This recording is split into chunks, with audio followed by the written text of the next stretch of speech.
زندگی میں ایک لمحہ ایسا آتا ہے جب ہدایت نصیب ہوتی ہے، جب رب کا احساس جاگتا ہے، مگر یہ ایک لمحہ کافی نہیں۔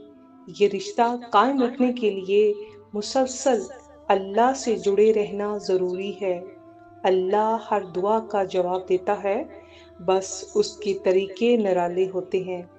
کبھی وہ کسی انسان کے ذریعے جواب دیتا ہے، کبھی تنہائی میں، کبھی سجدے میں، کبھی صبر کے دامن سے۔ شیطان ہمیشہ کمی دکھاتا ہے، مگر ہمارا رب، وہ تو ہمیں ہر لمحہ نواز رہا ہے۔ شکر ادا کرو، کیونکہ شکر سے نعمتیں بڑھتی ہیں۔ اللہ تعالیٰ نے فرمایا، اگر تم شکر کرو گے تو میں تمہیں اور زیادہ دوں گا۔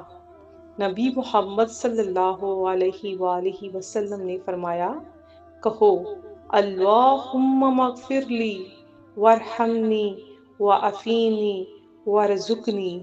اے اللہ، ہمیں معاف فرما، ہم پر رحم فرما، ہمیں عافیت دے اور بہترین رزق عطا فرما۔